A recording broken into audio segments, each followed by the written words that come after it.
In a small, quiet town nestled on the edge of the woods, there lived two elderly women, Alice and Evelyn, both of whom had lived in the same neighborhood for as long as anyone could remember.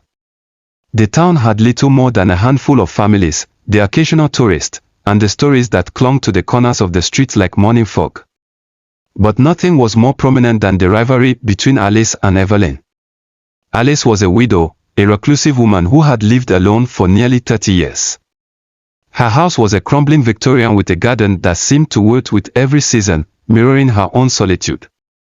She was sharp-tongued and suspicious, the kind of person who watched everyone from behind drawn curtains and heavy drapes. Her few friends had long since passed, and she had no real connections left in the world, save for one, 19-year-old Daniel, the charming young man who had taken up odd jobs around the neighborhood. Evelyn, in contrast, was a sprightly figure with a slightly bent back but a quick smile and a history of town gossip. She had a small, neat house, always filled with the smell of fresh-baked cookies and the sound of music playing softly in the background. Evelyn's husband had died many years ago, but she had stayed active, organizing church events and knitting blankets for the local shelter. However, she too had her sights set on Daniel, though for different reasons than Alice.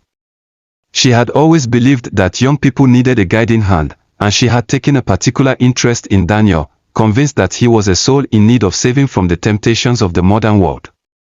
Daniel, for his part, was as kind as he was attractive, and both women adored him in their own way. He would help Alice with her garden, sometimes picking up groceries for her, and occasionally, he would sit with Evelyn in her warm kitchen, listening to her stories about life before the war. It was inevitable that one day, the two women would cross paths over the young man, but neither anticipated the intensity of their rivalry or the depths to which their desires would drive them. It began innocuously enough, a small disagreement one Sunday afternoon when Alice invited Daniel to her house for tea. Evelyn, who had long suspected Alice's growing affection for the boy, arrived at Alice's doorstep unannounced, her face flushed with indignation. "You've been spending far too much time with him," Evelyn said, her voice sharp. "I'm sure Daniel has better things to do than listen to you rattle on about your knitting," Alice retorted, crossing her arms. "He doesn't need your constant attention.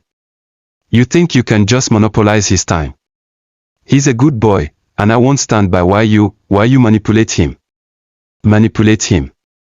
Alice sneered. "You're the one who's been playing the saint, acting like you have all the answers. He's young and free, and he can choose his own company." The argument escalated quickly, both women exchanging cutting words. Daniel, who had been in the garden, heard the raised voices and came to the door to find them shouting at each other. His presence only seemed to fuel the fire, with each woman trying to claim him for herself. "I don't want to be part of this," Daniel said, his voice tense. "I just wanted to help both of you. You're just a child who doesn't understand what's at stake." Evelyn shouted, her eyes flashing with a strange intensity. "I'll tell you what's at stake," Alice snarled. "You've been trying to play the martyr, but I've seen the way you look at him. Don't pretend you don't want more than just friendship." Evelyn's face twisted in fury. "And what about you, Alice? You've been using him as your personal caretaker, a tool to distract you from your miserable existence." The words stung, and for a moment, the two women stood glaring at each other, their faces flushed with anger. But what neither of them realized was that Daniel, who had grown increasingly uncomfortable, had made a decision. He didn't want to be part of their feud, and in a flash of youthful frustration, he shouted at them both. "I've had enough," he yelled, storming away from the porch. He didn't even look back as he disappeared into the woods.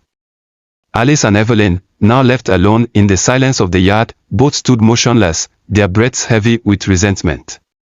Over the following days, the town buzzed with the news that Daniel had disappeared. No one had seen him since that day, and rumors began to swirl.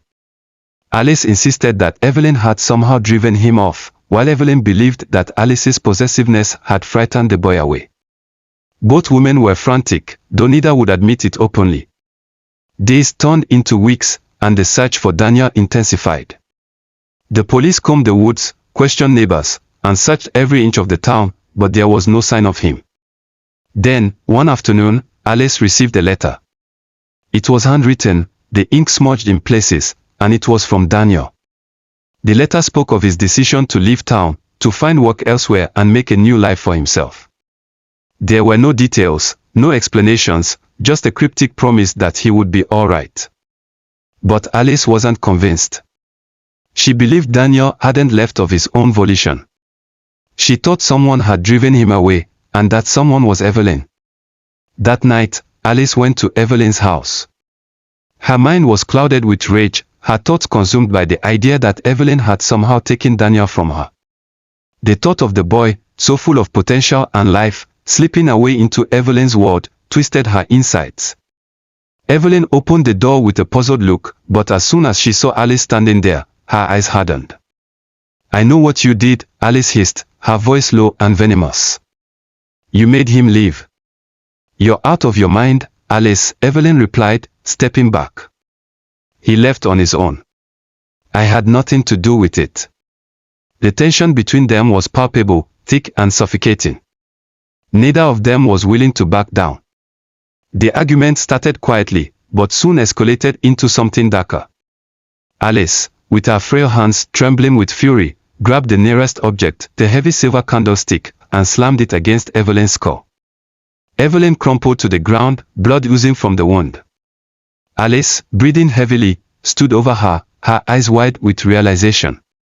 She had killed her rival, the woman who had dared to stand between her and the boy she had come to possess in her mind.